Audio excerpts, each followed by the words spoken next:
Sekumpulan pencarum kumpulan wang simpanan pekerja KWSP menggesa Perdana Menteri Anwar Ibrahim mempertimbangkan satu lagi skim pengeluaran awal KWSP sehingga RM30.000.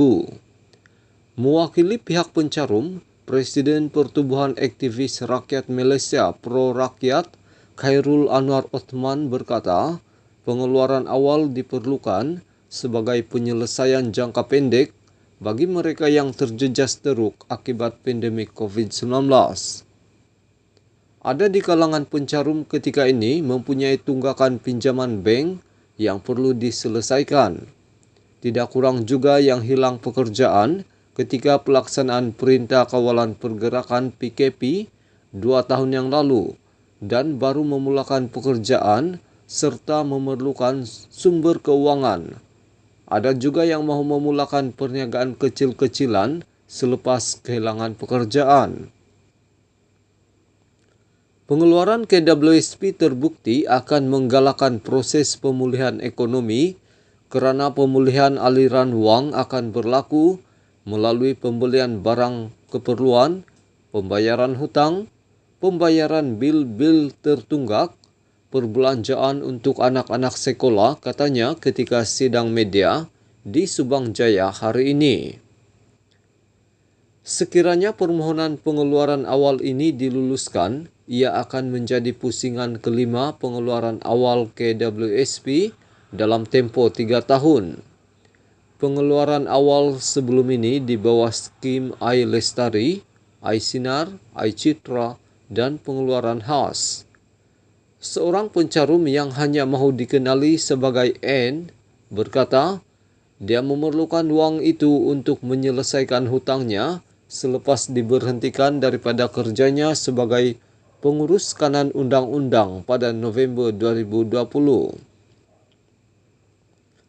Daripada pendapatan 5 angka setiap bulan sebelum wabak hingga hampir diisytiharkan muflis, N berkata pengeluaran awal itu sebagai pilihan terakhir. Saya sangat bersyukur dengan skim pengeluaran sebelum ini kerana ia sangat membantu saya untuk bayar bil. Dengan wang ini saya boleh bertahan dengan bajet yang cukup-cukup makan untuk sekurang-kurangnya 5 bulan lagi, kata penterjemah bebas berusia 52 tahun itu kepada Malaysia Kini. Simpanan asas KWSP menyasarkan sekurang-kurangnya RM240.000 yang diperlukan untuk membiayai persaraan seseorang dari 55 tahun hingga 75 tahun. N yang mempunyai baki 3 tahun untuk mencapai umur kelayakan persaraan percaya bahawa pengeluaran itu akan membantunya bangkit semula. Walaupun ini bermakna dia terpaksa melupakan simpanan persaraannya. Saya rasa kerajaan perlu mempercayai kami untuk menguruskan diri kami ketika waktu persaraan, kerana kami tahu apa yang berlaku dalam situasi kami. Kami akan tahu macam mana untuk bertahan. Saya hanya tinggal 3 tahun lagi untuk mencapai umur 55 tahun. Itu pun saya akan terus bekerja. Bagaimanapun dengan dana ini kami boleh melepasi halangan yang ada di depan. Saya boleh mengambil pensijilan terjemahan supaya dapat lakukan kerja saya dengan pensijilan, tambahnya.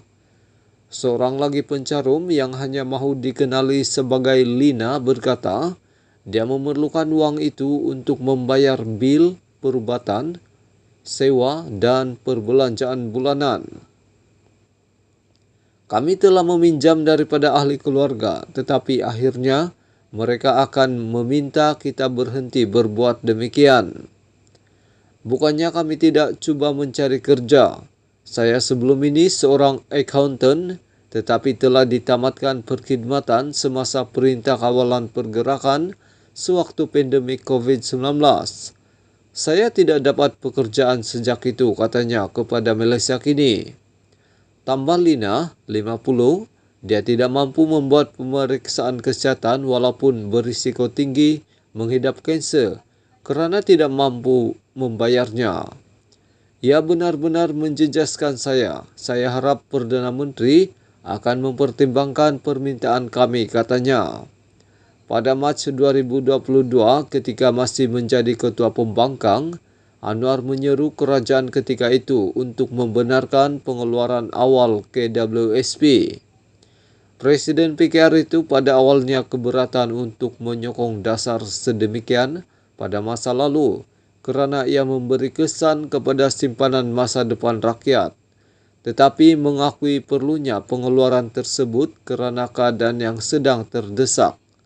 Tidak lama selepas itu, Putrajaya mengumumkan pengeluaran pusingan keempat RM10,000 untuk membantu rakyat Malaysia menghadapi kesan pandemik COVID-19. Bagaimanapun, KWSP berkata ia adalah pengeluaran awal terakhir yang dibenarkan. Bekas Timbalan Menteri Keuangan Muhammad Shahrar Abdullah memberitahu Dewan Negara pada Ogos tahun lepas bahawa tahap simpanan ahli KWSP adalah rendah berikutan 4 pusingan pengeluaran sebelum ini. Dia berkata seramai 6.62 juta ahli atau 52% daripada keseluruhan 12.78 juta ahli KWSP berumur bawah 55 tahun mempunyai simpanan kurang RM10,000 setakat Jun 2022. Azman Abidin, Setiausaha Politik Anwar Ibrahim yang menerima memorandum pro rakyat hari ini berkata bahawa dia akan menyerahkan kepada Perdana Menteri untuk mempertimbangkan. Sebarang keputusan sama ada mempertimbangkan dan meluluskan permohonan ini adalah budi bicara dan kebijaksanaan Perdana Menteri, katanya. Sekian isu hangat ini, jangan lupa tekan butang subscribe dan kita jumpa lagi.